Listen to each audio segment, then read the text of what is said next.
pessoal, tudo bem? Mais uma pauta EMAI. A ideia hoje é a gente dar continuidade naquela conversa do encontro anterior, né? Conversar um pouquinho a respeito da organização do pensamento multiplicativo e continuar dando ênfase na resolução de problemas, né? Como uma estratégia para a organização desse pensamento. Olá, pessoal, espero que estejam bem. Como a Ci falou, a gente vai falar um pouquinho sobre o campo multiplicativo na área da divisão, que não é fácil, né? Não é fácil ensinar a divisão, é muito complicado, mas com um pouquinho de estudo aí a gente dá conta. É isso aí. Bom, então os nossos objetivos continuam os mesmos, né? Como eu disse, é meio que uma parte 2 daquela outra pauta, e só que com esse olhar aí para as situações de divisão. Bom, para a gente começar o encontro, a gente vai, para quebrar o gelo, a gente vai deixar aqui a proposta de um desafio para vocês, tá? É um desafio que envolve o triângulo mágico. Não sei se vocês conhecem, se vocês já viram, já trabalharam com os alunos o triângulo mágico, mas o desafio é distribuir os números 1, 2, 3, 4, 5 e 6 neste triângulo aí que está ao lado, e de maneira que cada lado do triângulo some 10. Tá? Então, é um desafio aí que a gente deixa para vocês. Pausem o vídeo, façam o desafio e contem para a gente, né? Como é que foi resolver o desafio? A gente sempre manda desafio para os alunos, né? Aí é meio que uma brincadeira aqui com vocês agora. Como é que foi resolver esse desafio? Que respostas aí vocês chegam? Se vocês, que estratégias vocês usaram para responder? Se encontraram respostas diferentes, né?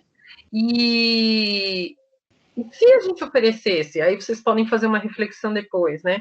Se a gente oferecesse um desafio como esse para os alunos, que tipo de conhecimentos estariam em jogo, né?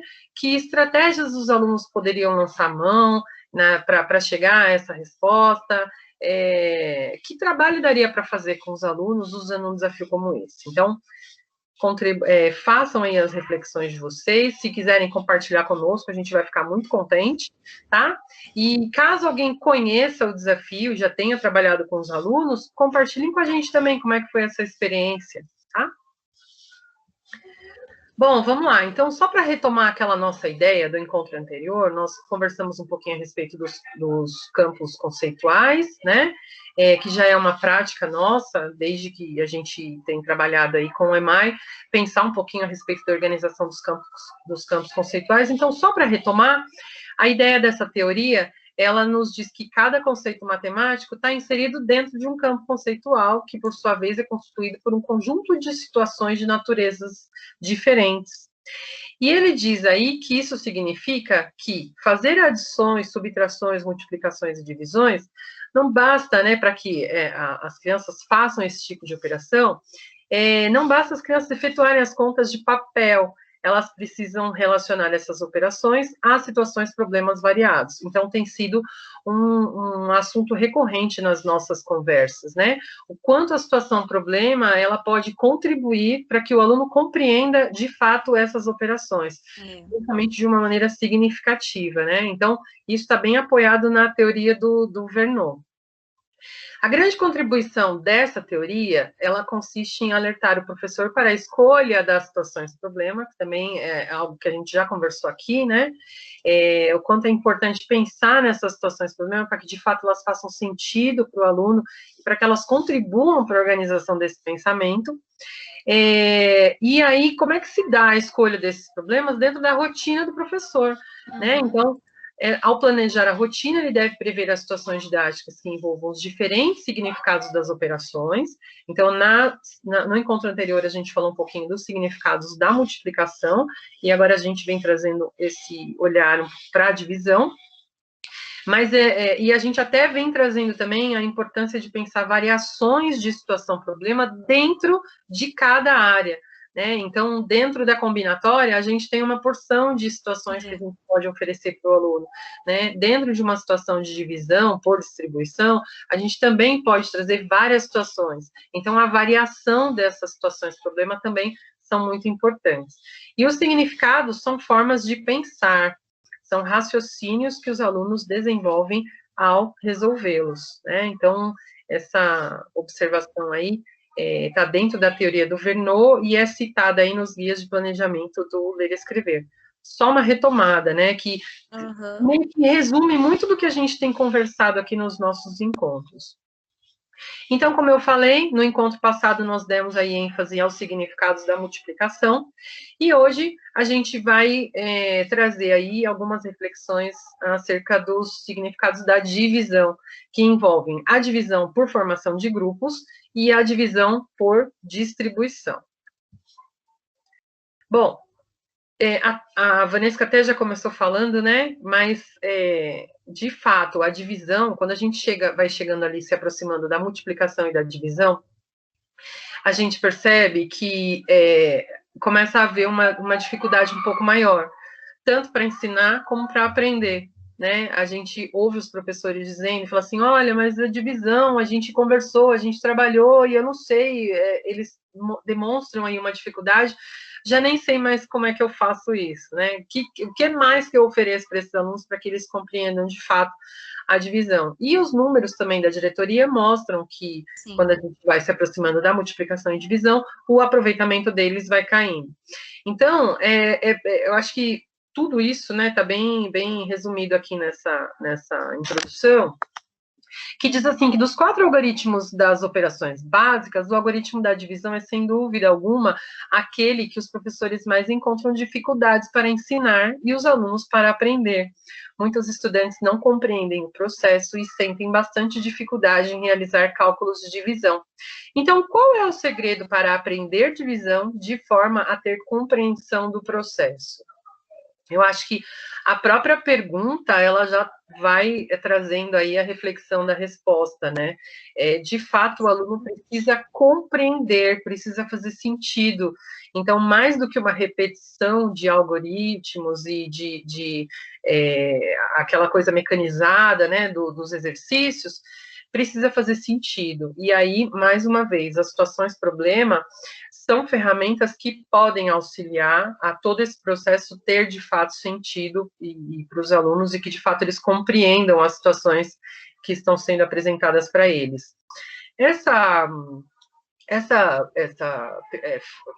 Esse pensamento aqui, né, que dispara essa nossa conversa, ele faz parte de um material que a gente está deixando lá na referência, né, Van? Um material que trata o passo a passo da divisão, né? Quer falar um pouquinho, Van, sobre esse material? É um material bem bacana e bem curtinho também, que fala um pouquinho dessa dificuldade que o professor tem de inserir a divisão na sala de aula, que a gente sabe que é complexo mesmo, mas que nós somos muito ansiosos, né? A gente quer que o aluno resolva aquele cálculo com aquela conta que a gente sempre vê e a gente esquece do processo que esse aluno tem para chegar nessa conta.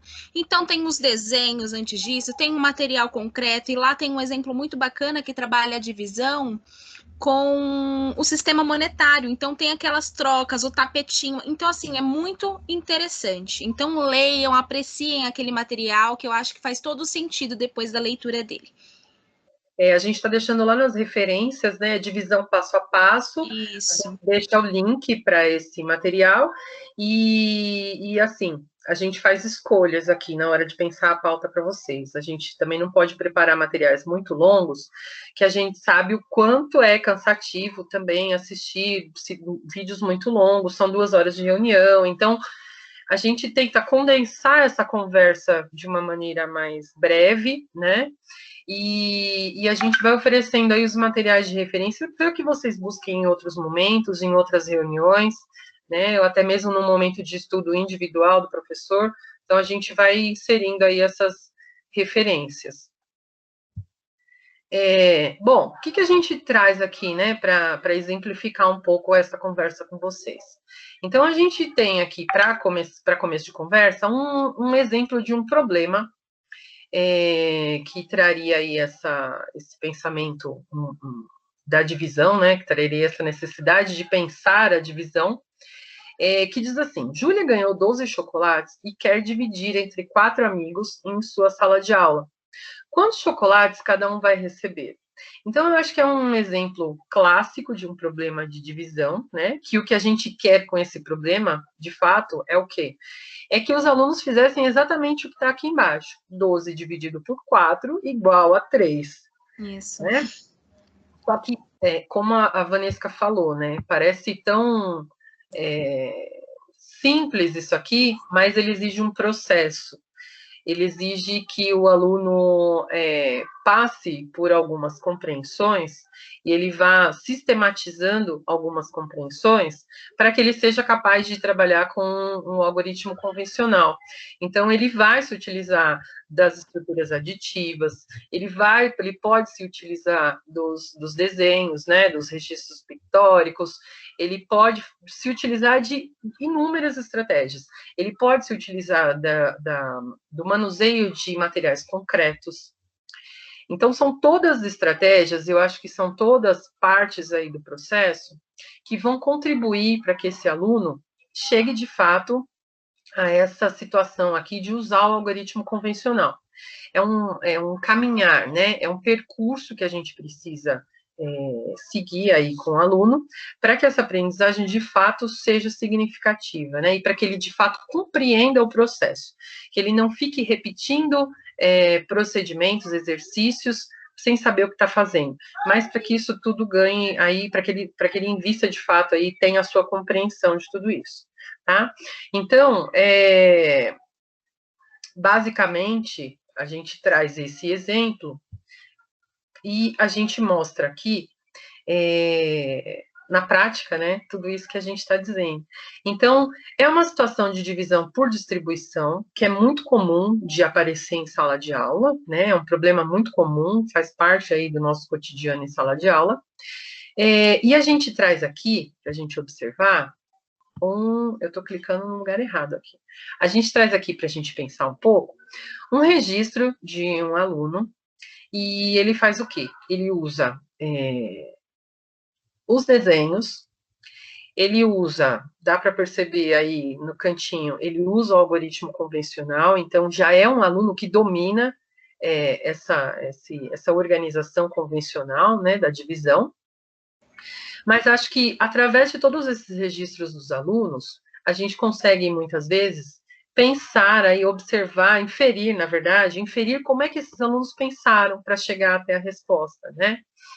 Então, que conhecimentos esse aluno demonstra que tem, né, através desses registros? A gente consegue observar que, primeiro, ele faz uma coisa muito legal, que é destacar no enunciado as informações do problema. Isso aí é algo que a gente ensina, né? O aluno a olhar o que é importante no enunciado do problema, quais são as informações que eu tenho que me ajudam a responder. Então, ele pinta lá, né, o 12, o 4, ele vai resgatando ali no enunciado as informações mais importantes. Pelo desenho desse aluno, a gente observa que ele foi distribuindo um chocolate para cada amigo, né? Ele foi usando essa correspondência aí de um chocolate para um amigo. Então, a gente, lógico, tem algumas coisas que seriam interessantes ver a criança fazendo, para que a gente fosse questionando e fazendo as intervenções, para de fato entender como ele pensou. Mas observando esse desenho, a gente tem a impressão que esse aluno se utiliza da distribuição, né, de um chocolate para cada amigo, de 1 a 1, e que ele vai utilizando a estratégia aditiva, ou seja, mais um, mais um, mais um, mais um, né? Então, é aquele processo que a gente já mencionou, né? Que é natural. Eles se utilizam das estratégias aditivas para resolver uma situação de multiplicação ou de divisão. É parte do processo. O que eles precisam entender é que, com o caminhar do tempo e com a complexidade dos problemas que vão sendo apresentados para eles, que essa estratégia ela vai servir por um tempo. Né? Porque se eu tivesse uma quantidade muito maior de chocolate para dividir, muito maior de amigos, chega um momento em que eu não consigo ficar utilizando essa estratégia de 1 a 1.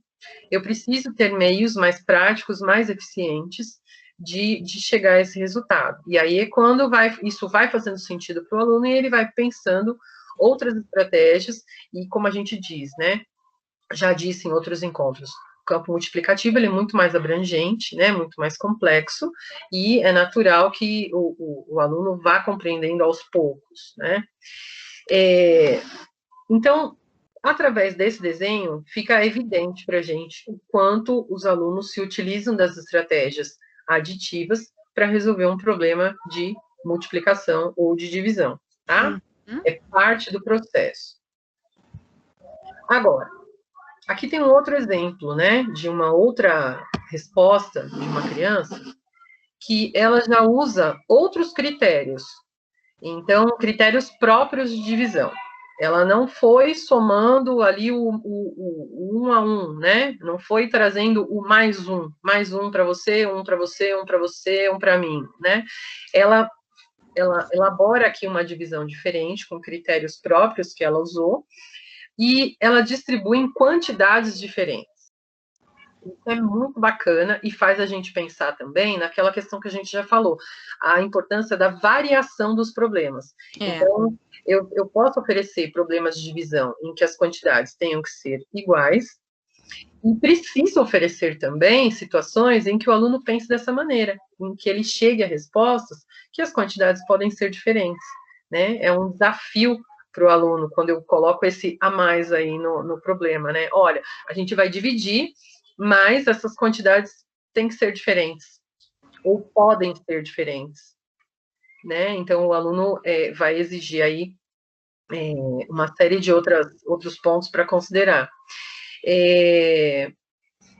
A gente ainda está falando aqui da divisão por distribuição, né? Que então está muito associada às estruturas aditivas. Agora, quando a gente pensa sobre isso, a gente achou aqui uma citação do Correia que diz assim: mas é importante estar alerta para o fato de que a divisão envolve situações mais complexas do que a distribuição, tá? Então, é o que a gente falou, né? É parte do processo, mas eu tenho algo maior que eu preciso que os alunos entendam. A criança, ao realizar a distribuição, pode fazê-lo simplesmente recorrendo a um raciocínio aditivo, em que vai acrescentando mais um elemento a cada rodada, até que não haja mais elementos para uma nova distribuição. No entanto, dividir como uma operação multiplicativa implica que a criança possa também prestar atenção às relações entre as quantidades, né, que estão em jogo. Implica, em outras palavras, poder estabelecer relações de covariação entre os termos envolvidos na operação. Então, ele diz assim, né, que justamente esse pensamento que a gente está tendo, né? Eles se utilizam das estruturas aditivas, mas que, quando eu penso nisso dentro do campo da divisão, isso é um pouco mais complexo e os alunos precisam perceber outras variações, né? O que ele chama aí de covariação, né? É justamente essa relação que existe aqui entre a quantidade de chocolates por amigo. Existe uma relação, assim como a gente falou lá no encontro anterior, que existia uma relação entre a quantidade de caixas de lápis e lápis, cada vez que eu dobrava a quantidade de caixas, eu dobrava a quantidade de lápis, aqui ele também precisa entender que há uma variação, né? E a variação justamente está aí entre essas naturezas, o chocolate e o amigo. Então, ele diz assim, no campo da divisão envolvida no problema, a relação entre as variáveis, número de chocolates por amigo, ela é constante, e é justamente o que as crianças precisam compreender e encontrar para a solução do problema. A relação de covariação está na ideia de que, quando o número de amigos varia, o número de chocolate também varia, na mesma proporção. Né? Então, acho que é bem a sacada do campo da multiplicação, né? É perceber a relação de proporção, né? Se eu dobro um, eu dobro o outro, né? E aqui também acontece a mesma coisa, só que no campo da divisão. Então, ele diz assim, observe que à medida que diminui um amigo, diminuem 3 chocolates, e essa relação se mantém constante. Então, e que relação é essa, né? Relação de que são 3 chocolates por amigo. Agora, é bem complexo fazer as crianças perceberem isso, né? A gente precisa, de fato, fazer as intervenções, fazer perguntas durante ali a resolução do problema, para que eles percebam essa variação, que, na verdade, como a gente tem falado aqui, né, quando a gente fala em observar a regularidade do quadro numérico, observar a regularidade das tabuadas e observar essa relação que existe aqui, isso só se dá através da intervenção, através dos questionamentos que a gente vai propondo para os alunos, porque existe uma relação aqui que, se a gente não questionar, o aluno provavelmente não compreenda, né? E, embora eles se utilizem das estratégias aditivas, isso aqui nesse esqueminha fica claro, né? O raciocínio multiplicativo que eles precisam ter. Então, observe que à medida que o número de amigos é dividido por 4, a quantidade de chocolates também é. Então, a mesma coisa que a gente falou lá na caixa de lápis, se eu dobro uma quantidade, a outra também dobra. Se eu triplico, a outra também triplica, né?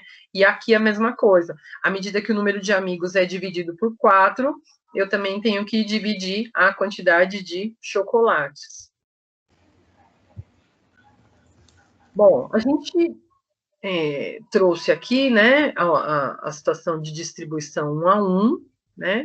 E a gente até queria gravar um videozinho com algumas situações, a gente não conseguiu para essa pauta, mas a gente pode trazer em pautas futuras, né? A gente sempre está curtindo essa coisa de gravar vídeos que ilustrem o que a gente discute aqui, né?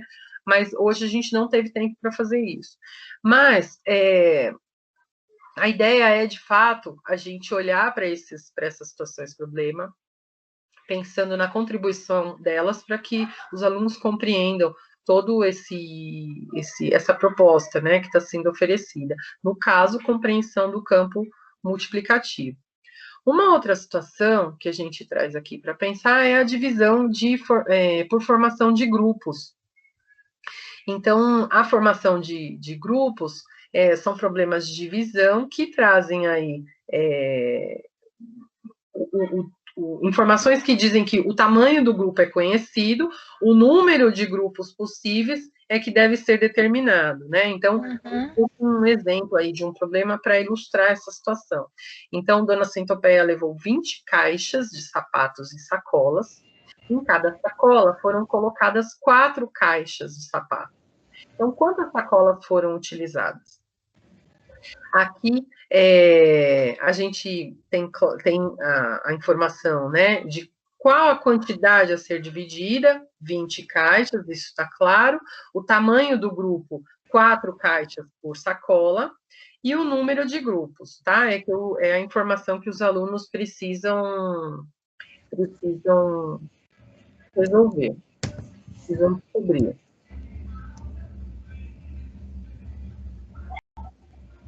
E aí, olha só, né? A gente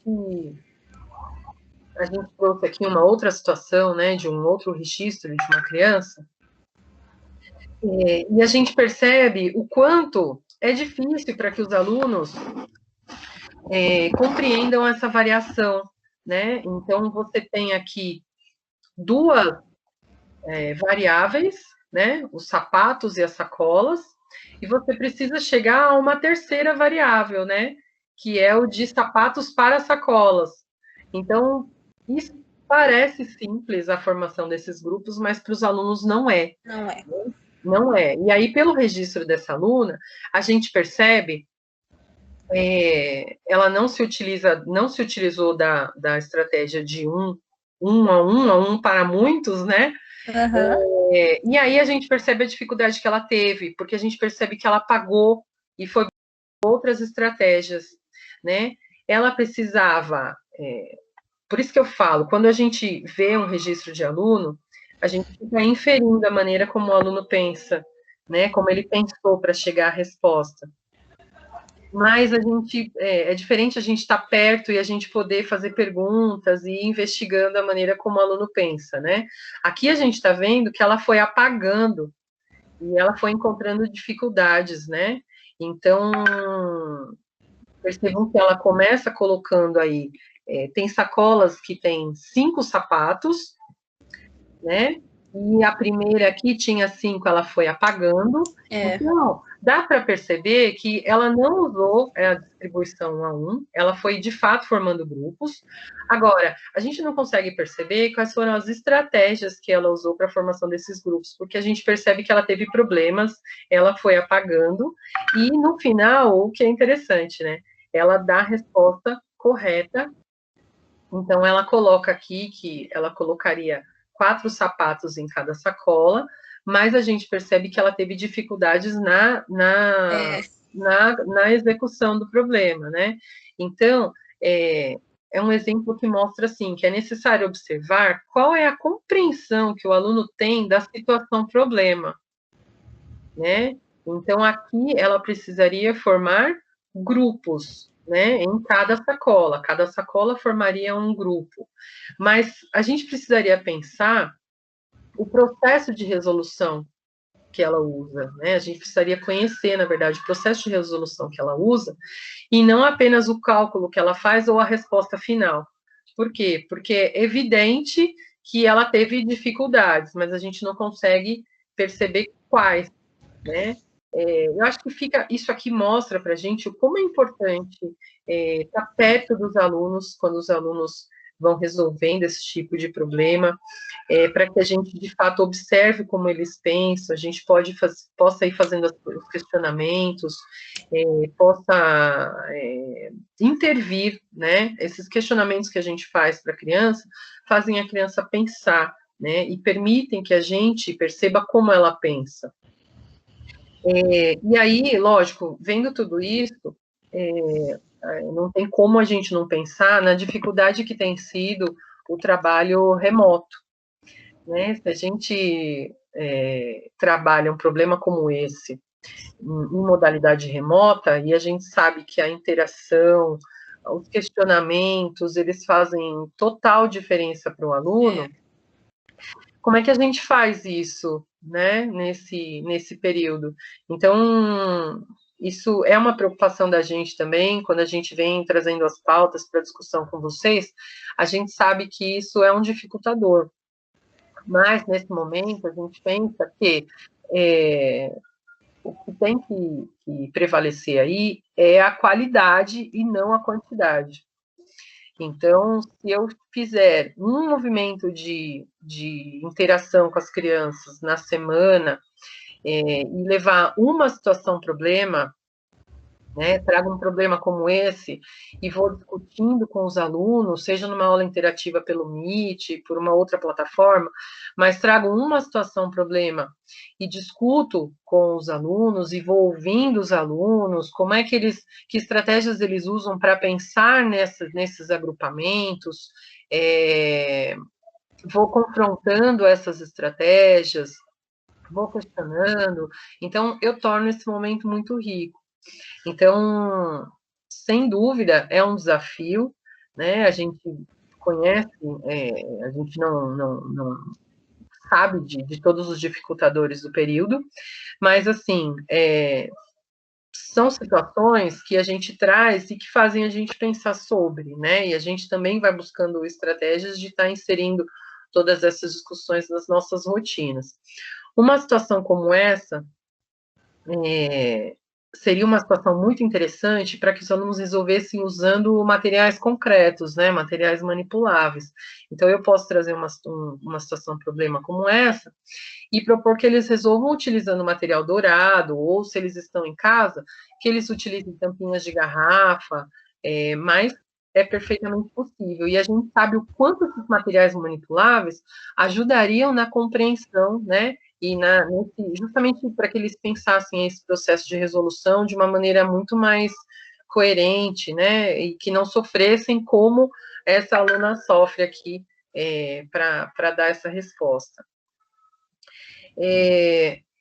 No material que a Vanessa mencionou no começo, a gente observou que a gente tem essa nomenclatura, né, dentro do material do EMAI, então, divisão por por formação de grupo, divisão por distribuição. E lá nessa matéria ela vem chamando diferente, né, Van? Divisão de partição e divisão de medição.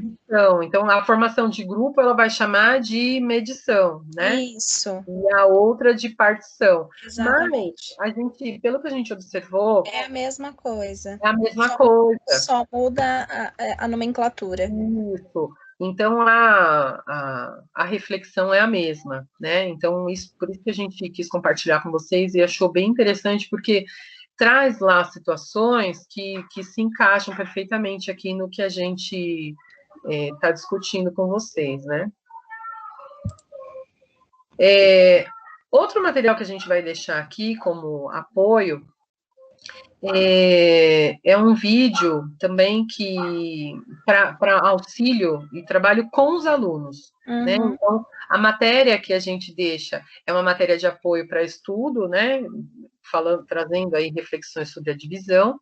E esse vídeo aqui a gente deixa como apoio para uma utilização com os alunos, para que esse vídeo possa, de repente, ser inserido na rotina de vocês, se vocês estiverem tratando alguma situação de divisão com eles. E é um vídeo que ilustra bem toda essa conversa, todo esse pensamento da divisão para os alunos. Ele tem 4 minutos, né, Van? Por aí. Ele é curtinho, então, assim, dá para os alunos assistirem numa boa, a linguagem é bacana, está acessível para os alunos, é justamente para trazer esse apoio nessas conversas, né? Oi, pessoal! Hoje vamos falar sobre uma das 4 operações básicas da matemática, a divisão. Para isso, precisamos pensar nas mais diversas situações em que dividimos algo em quantidades iguais. Podem ser balas, bolinhas de gude ou até mesmo dinheiro. Pois bem, é o cálculo da divisão que nos permite aplicar esse conceito na prática, já que dividir é o mesmo que distribuir, repartir, separar ou partilhar. Para ilustrar melhor, podemos utilizar a seguinte situação. Imagine que você tem 4 figurinhas e quer dividi-las com seu melhor amigo. Pense que as figurinhas são 4. Você e seu amigo são 2. Temos, portanto, que dividir 4 por 2. O cálculo da divisão nos permite descobrir exatamente quantas figurinhas cada um de vocês irá ganhar. Vamos dividir as 4 figurinhas em 2 grupos iguais. Para chegar à quantidade correta, vamos distribuir as figurinhas entre vocês, até que acabem. 1, 2, 3, 4. Do lado esquerdo, temos as suas figurinhas, e do lado direito, as de seu amigo. Distribuindo-as entre vocês, conseguimos separá-las em 2 partes iguais, e cada um de vocês recebeu 2 figurinhas. Simples, não é? Essa situação pode ser representada em forma de cálculo da seguinte maneira. Quando armamos uma conta de dividir, temos que, primeiramente, observar cada um dos termos da divisão. O 4, neste caso, é o dividendo, e o 2 é o divisor. Já sabemos que o 2 é o resultado desta conta. Outro termo para resultado é o quociente. Neste caso, essa divisão é exata, pois o resto é igual a 0. Você pode agrupar também os objetos que quiser dividir da seguinte maneira. Vamos supor que você queira guardar suas figurinhas em envelopes. Desta vez, você tem 8 figurinhas e quer guardá-las em 4 envelopes. Como podemos separar as figurinhas? Para descobrir quantas figurinhas iremos colocar em cada envelope, uma maneira interessante é avaliar quantas vezes um determinado número cabe dentro de outro. Seguindo este raciocínio, eu lhe pergunto, quantas vezes o número 4 cabe dentro do número 8? A palavra vezes nos lembra a multiplicação, que é a operação inversa da divisão. E é justamente isso. Qual número multiplicado por 4 apresenta como resultado o número 8? Descobriu? Muito bem! É o número 2! Podemos dizer, portanto, que o número 4 cabe 2 vezes dentro do 8. Assim, colocamos 2 figurinhas em cada envelope. E para ter certeza que sua conta de divisão está correta, tire a prova real, utilizando o cálculo da multiplicação. É só multiplicarmos a quantidade de figurinhas em cada envelope pela quantidade de envelopes. Portanto, se multiplicarmos o divisor pelo quociente, o resultado será o dividendo. Mas, se ao invés de 8 figurinhas, você tiver 9 para dividir entre os mesmos 4 envelopes, por aproximação, qual o número que multiplicado por 4 apresenta um resultado próximo ao número 9? Sabemos que 2 vezes 4 é igual a 8 e 2 vezes 5 é igual a 10. Não temos 8 nem 10 figurinhas, temos 9. Então, se distribuirmos as figurinhas nos 4 envelopes, o que irá acontecer? 1, 2, 3, 4, 5, 6, 7, 8. Conseguimos colocar 8 figurinhas nos envelopes, distribuindo-as igualmente. Como você pode ver, sobrou uma figurinha. No cálculo, o 9 será o dividendo e o 4 será o divisor. Sabemos que o 4 cabe 2 vezes dentro do 9. 2 vezes 4 é igual a 8. Se subtrairmos 8 de 9, encontramos o resto. Sempre que apresentar resto, consideramos que a divisão será não exata. Bom, turma, encerramos nossa aula por hoje. Lembrando que dividir e compartilhar pode ir além da matemática. Pense nisso quando for lanchar ou brincar com seus amigos, hein? Até mais! Bom, aqui, gente, a gente queria trazer, assim, uma conversa só para fechar aquela conversa anterior, né? Mais uma vez, dizendo o quanto essas situações problema podem ser importantes para que os alunos passem a refletir sobre todo esse conceito de multiplicação.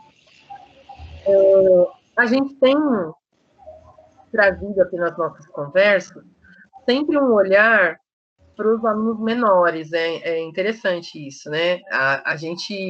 Quando a gente traz a discussão, a gente pensa em como inserir essa discussão desde o primeiro ano. Uhum. Então, para que justamente quando eles cheguem ao 4º, ao 5º ano, eles cheguem de uma maneira mais tranquila, levando ali com eles as condições necessárias para as aprendizagens que eles terão que fazer, né? Então, a nossa gincana está mais voltada no 4º e no 5º ano, e aqui nos ATPCs a gente tem trazido essa ideia de como inserir esses assuntos para os alunos menores, né? As unidades de complemento. Então, como é que a gente vem trazendo esses assuntos desde o primeiro ano? Como é que eles podem entrar em sala de aula para que favoreçam todo o caminhar e toda a compreensão que os alunos precisam fazer ao longo dos 5 anos, né? São só pontos para reflexão, a gente não fecha nenhum assunto aqui, a gente dispara, na verdade, uma reflexão que vocês vão fazer aí no grupo, até porque vão trazer as experiências do dia a dia de sala de aula de vocês, de uma maneira muito mais rica, né, do que a gente aqui. A gente não trata diretamente com os alunos, né, então é lógico que essas conversas aí no ATPC de vocês, elas acabam sendo muito mais ricas porque trazem o dia a dia, trazem a experiência de vocês e as vivências, né, o que vocês observam no contato direto com os alunos. É por isso que a gente deixa aqui uma reflexão, que a gente queria muito que vocês realizassem aí, na sequência desse vídeo, e que vocês compartilhassem com a gente. Então, retomando essa conversa que a gente fez no ATPC anterior e agora, pensando no campo multiplicativo, quais têm sido aí os principais desafios do grupo para que os alunos avancem justamente das estratégias aditivas para as estruturas multiplicativas? A gente sabe que é um processo natural, é um processo legítimo, né? é natural que eles se usem das estratégias aditivas, mas a gente sabe que eles precisam avançar para as multiplicativas, que é muito mais abrangente, muito mais complexo. Então, quais têm sido os desafios que vocês têm observado aí em sala de aula com os alunos, para que esse processo aconteça? E que estratégias vocês têm utilizado justamente para que essa construção aconteça, né? Então, a gente trouxe aqui a reflexão de como as situações problema podem auxiliar. Mas é lógico que vocês também têm outras situações, inclusive práticas, né? Sim. Que estão inseridas na rotina de vocês e que contribuem para que os alunos avancem aí nesse processo. E a gente queria muito que vocês compartilhassem, discutissem aí em grupo, compartilhassem com a gente, né? A gente sabe que a rede tem aí professores que já estão atuando há bastante tempo, a gente tem também pessoas que estão acabando de chegar, então essas discussões são extremamente ricas, né? Quando a gente compartilha os saberes que a gente tem, as experiências que a gente já viveu, com as experiências de quem está acabando de chegar. Então, isso é muito rico, e a gente tem recebido muitos materiais bacanas de vocês aí nas discussões do EMAI, né, como em todos os ATPCs como um todo, e a gente fica aí no aguardo dessas discussões de vocês. Então, compartilhem com a gente registros escritos que, de repente, essa discussão possa gerar.